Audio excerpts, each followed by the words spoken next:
Hello, everyone. Thank you for tuning in today. Welcome to It's Time for More Injury Funding, the podcast for all who want to learn about legal funding and its significance in the personal injury, wrongful death, immigration, medical malpractice, and many other types of law practice domains. I'm your host, Laura, founder and CEO of More Injury Funding, the legal funding counselors with passion for law, medicine, legal funding, and heart for all suffering individuals. More Injury Funding is a sponsor, member, associate, or business partner of this podcast, Academy of Truck Accident Attorneys, Sandy Springs Bar Association, Georgia Association of Paralegals, Atlanta Legal Aid Society, State Bar of Georgia, and Georgia Hispanic Chamber of Commerce. In today's episode, we have a special guest, Attorney Josh Hodges, a law partner at Kruger and Hodges with 6 offices across the state of Ohio. Welcome to Time for More Injury Funding podcast, Josh. Oh, thanks for having me. Absolutely. You have a very humble background, and your story about how you became a lawyer is really unique. What made you turn to the study and practice of law? How many years have you been practicing law, and what are the main areas of your practice? This is going in my 9th year practice, and I don't know how unique it is, I guess, other than it just took me a long time to get through it all. Most people in my family didn't really go to college, so I just started working right when I got out of high school. That's what most of the guys in my family did. And I did that for a while. And worked all kinds of different jobs. And I went to undergrad at night or during the day, just, a couple classes here and there. So it took me, I think I graduated undergrad when I was 28 or 29. So it's kind of just chipped away at it for a long time. Didn't really know what I was going to do. But when I was probably about 24, 25, I'd always kind of been interested in law and like lawyer TV shows and movies. I always kind of liked those.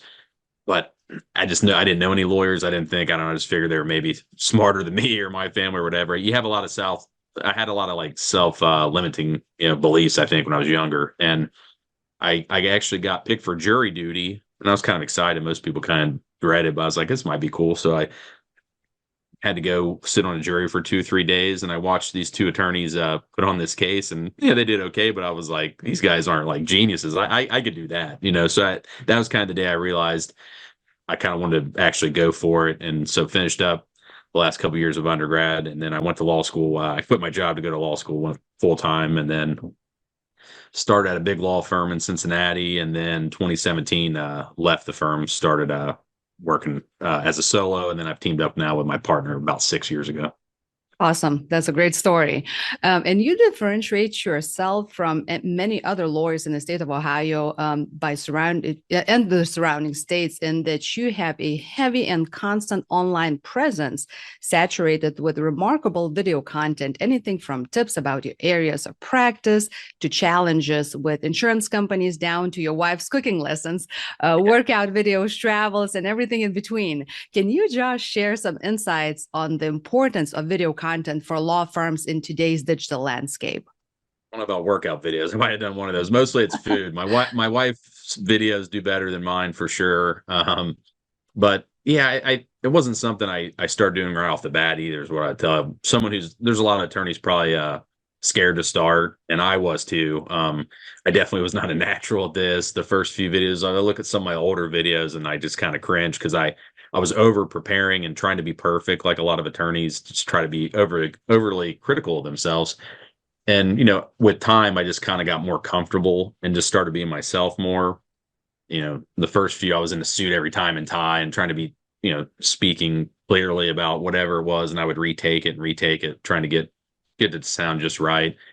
And people don't really care most of the time. I think just being yourself, whatever that is. I mean, if you're super polished and eloquent, yeah, be that, but I'm really not that. So I just try to talk in my natural way, how I say things. It's not always maybe how most lawyers would say it, but that's how I talk. And I think just kind of keep things simple, and then not talk about law all the time. I mean, I do insurance cases, and it's kind of boring. I mean, most people are not on YouTube or TikTok to listen to insurance like all day long. It's not the most fun thing to do. So I talk a little bit about that, but I try to highlight a lot of other people in business in my local community, restaurants. I show what my wife's cooking. She stays at home and cooks all kinds of really good meals. So I'll come home and talk with her, and we kind of have a banter.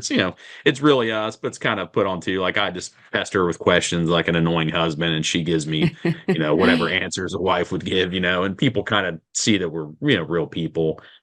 I kind of I've started to like it. It was a chore at first. Now I kind of like it to an extent. Because I think it's a lot of people have misconceptions about attorneys, what we are, and most attorneys are pretty good people. We got a hard job. It is stressful, and I think just trying to be down to earth and show that I'm more approachable, I think is good for people who don't know many lawyers, maybe just for the profession in general. And I think it may be good for me. They may be more likely to reach out to me as well. Absolutely. And that's what makes you very unique. And by the way, I love that bread that your wife baked yesterday with Yeah, blueberries. I was like, yeah, that it was looks good. good. That means I just had dinner. I said, you know what? I'm hungry again. So Yeah, she's always doing something. anytime I'm in Ohio, I may stop by your house for that good Yeah, bread there. we'll do it. What are some key elements that make a law firm video content successful and engaging? I mean, I think at first you just have to do it, and you can't be impatient. Just I think there's people I've seen on their website, they'll do 10 videos and then they don't do any more, and they probably like, well, it didn't work. And it's just not that's just not how this type of marketing works. I mean, you have to be in it for the long haul. The video doesn't have to be perfect. So what makes a good video? I still don't know, but I think instead of worrying about having a perfect video, start doing videos and you'll figure out kind of what people like and what you're comfortable with. And I think I started doing better on social media when I started doing something that I liked, like highlighting other restaurants and or not other restaurants, other businesses, other restaurants, and all those things. I kind of enjoyed doing, traveling around, highlighting cool buildings I see in a small town. I kind of like that. And then if you like something, you're more likely to keep doing it. So then I got consistent with it. And I think people can see like, oh, this guy's kind of likes what he's doing. Doesn't seem like he's just there hating his job or. So I think you need to find out what you kind of have a little bit of passion for and mix that in there with your videos would be the best thing. And that's not going to be the same for everybody. I like traveling around to little town of 500 or 600 people. I can find interesting stuff there sometimes. Other people might not like that at all. They might like fitness or other sorts of endeavors. So I think you find something in your personality that you can consistently do, figure out how to weave that in with the law a little bit, and try to have some fun with it, really. Absolutely. I love it. Now, how do you approach the process of creating your video content for your law firm? Can you walk us through the steps involved, or do you use any particular steps? Yeah. So I do have a guy who's a videographer who'll come once or twice a month, and we'll try to, and that's when I do like legal content. If I'm going to talk about updates to Ohio law or things about insurance or things just about being a lawyer, practicing law, clients, etc. Me and him will sit down and we'll try to do 10, 15, 20, however, depending how creative and what kind of mood we're in that day. Try to get as many in one batch as we can. And then that's some legal content that I can drip throughout the month. And then the other videos are more spur of the moment. Like yesterday, my wife was cooking bread. I never even seen her cook that kind of bread. It was like blueberries and Oh, lemons. Like, that looks pretty good. And that was she'll tell me like, I got a good one for your videos, and as if she's cooking ooh, something a little bit different. she's getting So hooked. yeah, it's usually good news for me that I'm going to have good food if nothing else. But I'll do those, and then if I just have a random thought, I'll just pull out my phone. I mean, right here, just I try to at least post one every day. Um, some of them do well, some of them didn't. I was had a meeting yesterday and I was early. I'm usually early. I hate being late. So I always show up places. If it's going a further drive and I don't know where I'm going, I'll end up being a half hour early. And there was a That's little awesome. museum down the street. So I went down there and they had this old traffic light, which is kind of cool because we do traffic cases. And it was like a 80-year-old traffic signal, like a red and green light. So I did a little video of that. It was pretty cool. And people a lot of people were commenting on that one. So it doesn't really have anything to do with injury law, but it's a traffic signal, kind of like driving cars, and it's local and it's just kind of cool. People who like antiques or machines or early electronics might like that. So you can get people interested in your content for different ways. I just knew that one would kind of do well because it was just something different. Absolutely. I have to watch that one later today. It's not even Um, exciting. Like it's not. There's no exciting. I mean, I literally said, "Look at this cool old light. It's 80 years old, and they still got it. It's kind of weird." And people were like, "Man, I wish they still were like that." It was like because they had like a little timer. It told you when the red mhm. light was going to turn away. It was like a clock. This is That's kind of amazing. interesting. So I don't know.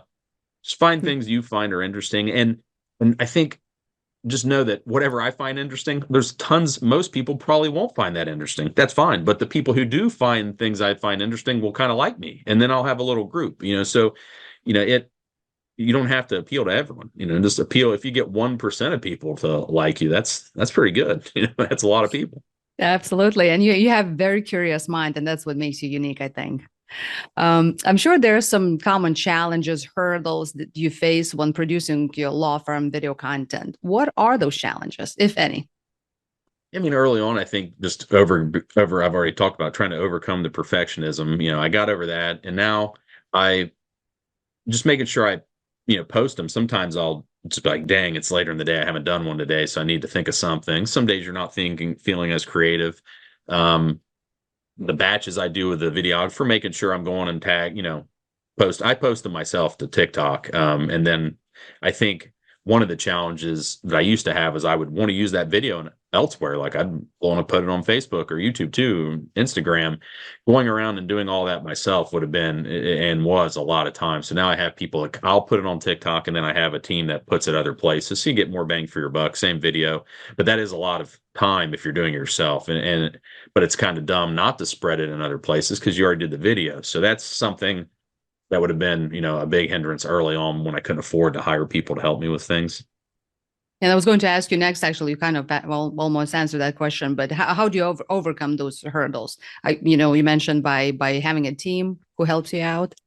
Yeah, you got to have people helping you out and holding you accountable to like I hire the videographer, I pay him every month. So that makes me like, dang it, I'm going to do some videos whether I want to or not, because here he is, And so I think it helps in that way. And just, for me to post it and stay organized and keep them all saved and put them on all different places, that's not really my strength. So I would slack at that, and because it gets frustrating to do something repetitive, like put the same video 3, 4, 5 different places. I would kind of get burned out with that. And some people Sure. don't mind things like that. They're quick with it and they like it, Can you share some examples of your law firm video content, or any, really, for that matter, law firm content that you believe have been particularly effective? What made them stand out? What attracts people attention to them?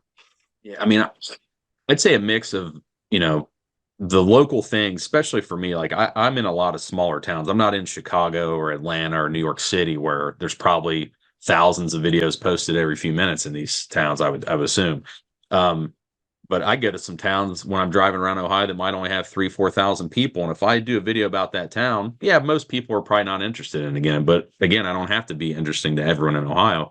But the people in that 3,000 person town, if I do a video about the restaurant in that town, they're going to be interested about it. Probably really interested, because not a lot of people are shooting videos in little towns about anything. So those do well. And I'm not talking about like they go viral. They don't go viral. I mean, they might only get 500 views, but if they get 500 views and it's in a local area, I think that's a success. More so, like my wife had made bread about a month ago, and we had 5 million views. So that's awesome in a different way. Tons of people saw us, but a lot of them are in California or Florida and other countries where I can't get cases there anyway. So, I mean, it's cool. It's fun when you get a big one like that, but I don't think people should get stuck on they have to go viral. If you're getting a few views in an area close to you because you're doing something important to people there, I think that's a win as well.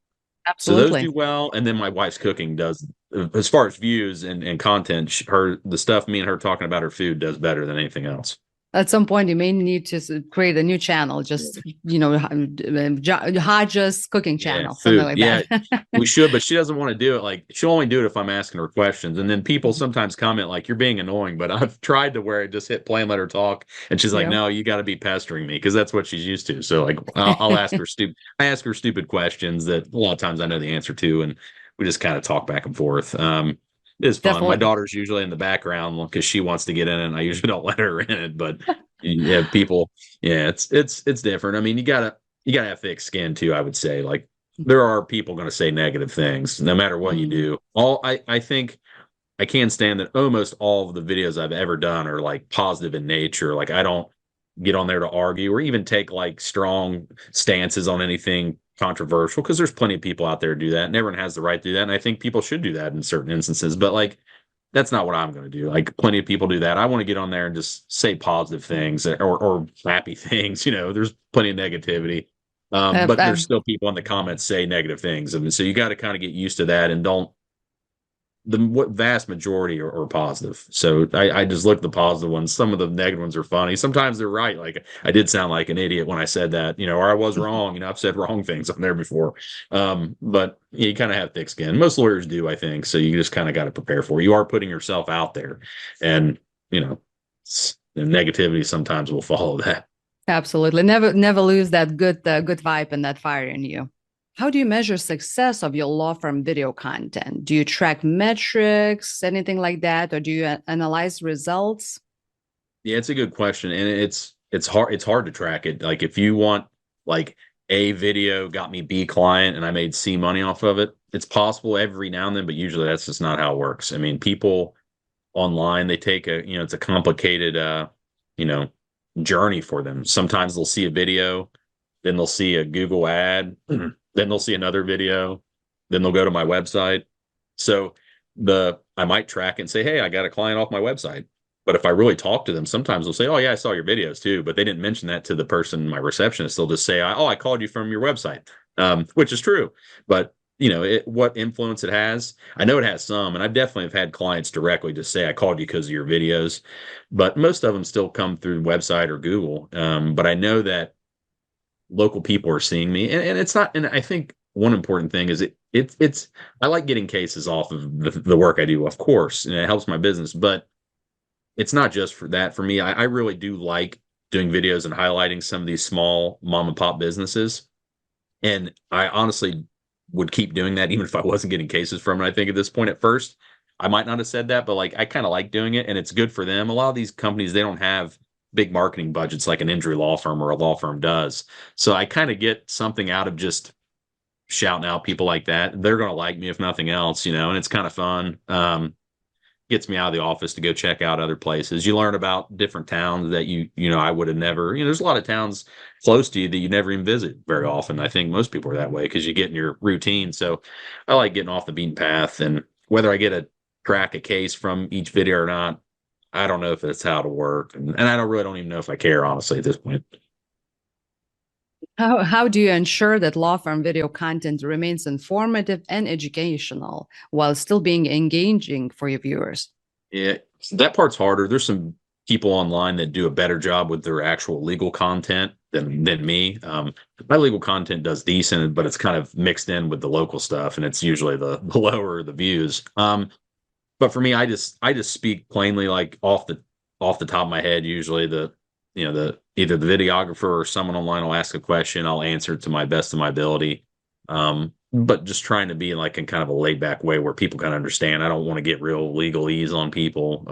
I think a lot of the flack attorneys get, I think, is because people think that we think we're smarter than them. So I think trying to be acting super smart's maybe not the best way to be online, because people they probably assume you should be pretty smart with the law if you're a lawyer. So I don't really feel like I need to get on there and prove I am that much.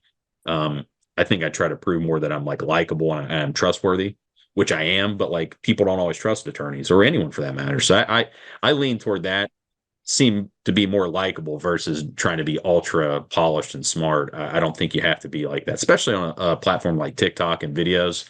There's a place for that. My content on the website written, yeah, I want that to be written in maybe a more polished way. But some of the videos off the cuff, I think we expect ourselves to be perfect more than the viewers. I don't think they care if I stutter a word or say something a little bit off. Someone will call me out on it. I mean, I'll get a negative comment, like I said before, but it's all in fun most of the time. Absolutely. And you had mentioned you have a really wide array of viewers. What strategies do you employ to make your law firm video content accessible and understandable for a wide range of your audiences? Yeah, I mean, I don't know. I mean, I just do what I've been doing, really. And people that are going to follow me are going to follow me. I probably am not, on my analytics, I'm not the most popular with the 18 to or the 16 to 24-year-olds, because I'm not 16 or 24.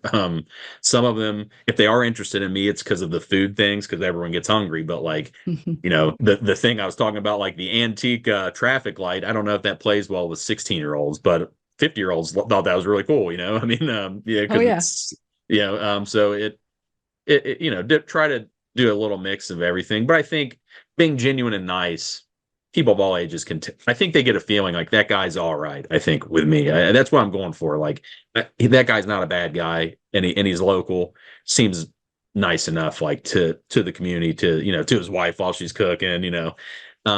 That's all I can hope for. I'm not going to be, and I've talked to marketers, people have helped me with videos or advice when I was starting out, and they'll tell you like, hey, you need to be aggressive right off the front, like clap your hands or whatever, some real aggressive thing to get people's attention. And that may be true to go viral, but it just never felt like me. And so I just won't do it because I feel stupid when I'm doing it because it's not who I am. And if that means I'm going to get less views, that's fine. But I think the views I get, I'd rather just people be like, ah, he's being himself versus someone I'm not. So I think people probably get caught up in that. But there's some people who have more in your face personality and they can start off their videos kind of aggressive and they do well with that. But maybe that's them, but it just ain't me. I'm more kind of like chill. Like I got a lot of energy, but like I'm not like bouncing off the walls. I'm not going to be doing dances. I don't do a lot of the voiceovers, acting silly. I just don't feel right doing those really. Okay. Can you discuss any specific trends or emerging technologies that you believe will impact the future of law firm video content? I mean, everyone's talking about AI. I'm sure that's going to do something. I'm not really a expert in that. Try to keep up with it a little bit, but as far as, you know, Google knows that a lot of people are going to TikTok and video platforms, and they don't like that. You know, they want to keep all the traffic they can. So some of the new Google updates, I think, are already pulling in more TikTok and Instagram and YouTube videos in the Google search results. So I think that's something to watch that I'm watching. Because, you know, if Google rolls out a product, you know, that's probably a good place to have your marketing materials. So kind of looking for that. Yeah, and I think more, you know, there's more video content. I think less and less people are going to read less and less online and watch more and more videos. Even me, I like reading a lot. I mean, lawyers read. I like reading. I read a lot, but I watch probably more videos every year than I did the year before. If I look back every year, probably for the last 10 years. Interesting. And I don't think I'm the only one. I mean, I think that's where it's at. Mm-hmm. What advice would you give to law firms looking to incorporate video content into their marketing strategy? I mean, you just have to do it. You have to start. And, I think it's best if it's one of the partners or one of the people who wants to be kind of the face of the firm. And it kind of has to, be the brand. Like on my TikTok that has done so well, I'm not on there like I'm Josh from Kruger and Hodges and Kruger and Hodges this, and I'm a lawyer. I can't. It's hard for me to build a brand for the law firm. I can build a brand for me, and I'm part of the law firm, and then you can get business that way. So I think having one of the leaders of the firm be the face, or multiple of them would be even better. Have their own personal brand would be good. But I've seen firms that have one of the younger like paralegals or receptionists running it, and that seems to work good for them too. So I mean, that's better than nothing. Just my worry with that is they're maybe not going to be with the firm forever. Then you got a new face, and it kind of throws people off maybe. But you got to get out there and start doing it, and you got to find someone in your firm that is going to like kind of keep at it, and you just got to be patient, just like anything else. I mean, nobody puts up a billboard and gets 100 cases the next day. So it's not how it works. So you got to stay patient and just say, we're going to do this for, it's going to be part of our firm process. We're going to shoot videos for the next, foreseeable future, and kind of trust that it's working, but also verify that it's working. Are clients saying they see your video? Are people in town saying they see it? Are you getting local people sharing it? I think shares are one of the most important things I would look for. So this question may be off topic for our conversation, but you have a model where many of your employees are allowed to have a 4-day work week, which is very unusual for the workaholic America. Give me the main reasons you believe your employees may be more productive and overall happier human beings working 4 versus 5 days a week and having longer weekends.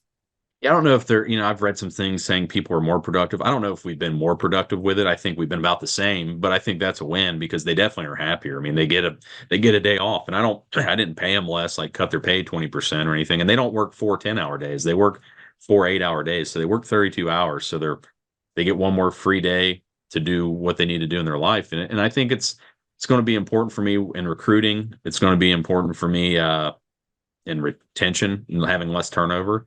It just makes me feel good, honestly. Me and Scott, my partner, we're like generous people in our community, and I want to be generous with our team. And I think I don't know, when I'm old and whatever, retired, like I think I'll feel good. Like, a lot of the people who work for me had a day off with their kids, where they had a day off and they were able to keep their studies going and graduate. They're doing their own work, but we're giving them a little bit of help there with the day off, or they just have a mental health day, whatever. They all use it differently, but I think it keeps them happier. And then, if you got happy employees that really know, because basically every firm or every job out there on the job applications now, they're going to say, we believe in work-life balance. And, maybe they do, but like, I don't even have to say that, because we put our money where our mouth is with it. I mean, you have a day off. So I don't have, what else can I say beyond that? And I don't think any other law firms around here do that I know. So I do think over time, the word gets out, like, it's a pretty good deal.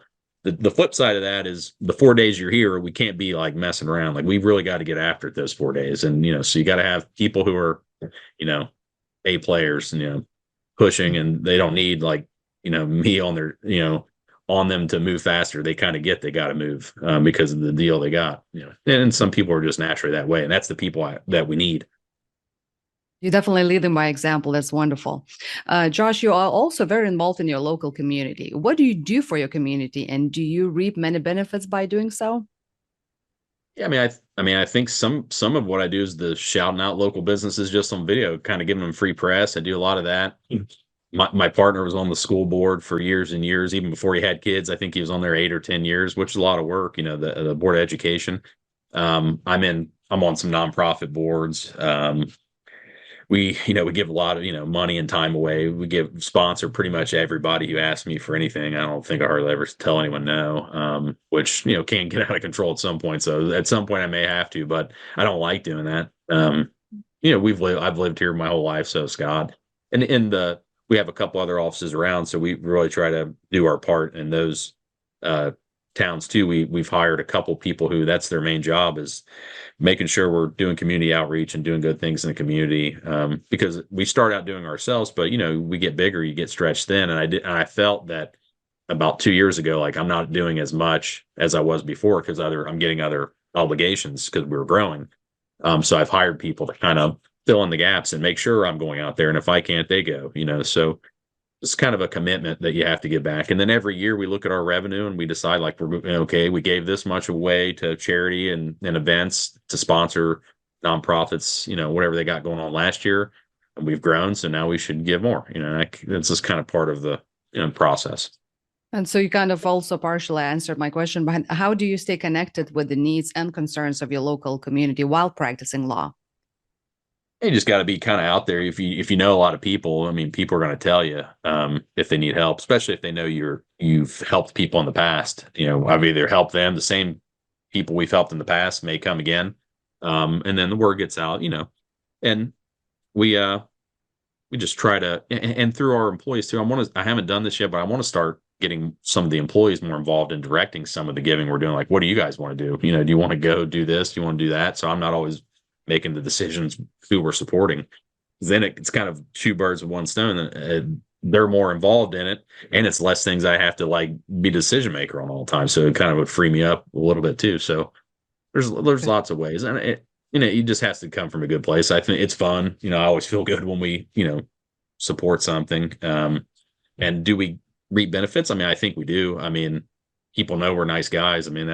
That's pretty good, I think. But again, are people calling in saying, "Hey, we're hiring you because you supported this"? That's just not how. I don't think that's how it works. Mm-hmm. Now, if someone needs, if someone is looking for personal injury or criminal defense attorney in Ohio, how can they locate you, Josh, and your company, Kruger and Hodges? Do you have a website you want to mention? Email address, cell phone numbers? Yeah, for sure. It's the Hometown Lawyers, plural, so S at the end.com. So the hometownlawyers.com. That's our website. Has all of our info on there. On TikTok, I'm the Hometown Lawyer, just no S on the end, just because I'm the one on that. Same on YouTube. If you just type in the Hometown Lawyers, we'll pop up. You'll find us. Okay. That was, again, Josh. Thank you so much for finding time to talk with me about Courtroom to Camera, how video content is transforming legal communication, and for being my very special guest on It's Time for More Injury Finding podcast. But before we conclude today's episode, I have one last question for you. You ready? Yeah. Okay. Okay. What's the the tough best? one? Yeah, it's gonna be the toughest one. Okay, All right. you never had that one before, I hope. What's the best piece of advice you've ever received? Mm. Uh, as one of my college professors, when I wasn't a great student in high school. I just kind of got by on my brains and not a lot of like really trying to do well. And I think it was because I doubted myself, like I was talking about earlier. But I was in college, I thought I was a bad writer, and it was because my grammar wasn't that great. So my teachers would mark me up for that, and I just thought I kind of suck at that. But I turned in a paper in college, and he just told me like you're actually a pretty good writer. He's like your grammar kind of stinks, which a lot of people had told me you need to work on that, which I have. But he said the content and your story is really creative, so you're a pretty good writer, and you should maybe know that and maybe try to improve. And that was the first time anyone ever told me that, and that I was creative and I could come up with good stories, which he said was the hard part. And then I had to figure out where to put the comma. I could figure out, but so that was my best advice. That I was good at something that I believed I wasn't good at, and then I've leaned into that ever since and tried to improve and improve because I knew I had that skill when before I thought it was something I was not good at, and that made a big difference. Just in changed my mindset. I really that day changed a lot of my career, I think. That's amazing. I love it. That was Attorney Josh Hodges with Kruger and Hodges, ladies and gentlemen. I want to thank you all for watching and listening to our story about the transformation of the video content in today's world. For more tips and tricks on legal funding and personal injury law related topics, follow me, like, and subscribe at More Injury Funding. And it's time for More Injury Funding podcast on YouTube, Spotify, Amazon Music, Google Podcasts, and other podcast platforms worldwide. Also on LinkedIn, Instagram, Facebook, Twitter, TikTok, Pinterest, YouTube, Google Business Profile, and my website at moreinjuryfunding.com. That's with 2 O's. I can't wait to see you, my dear viewers and listeners, at my next upcoming episode soon. Until then, be well. Thank you.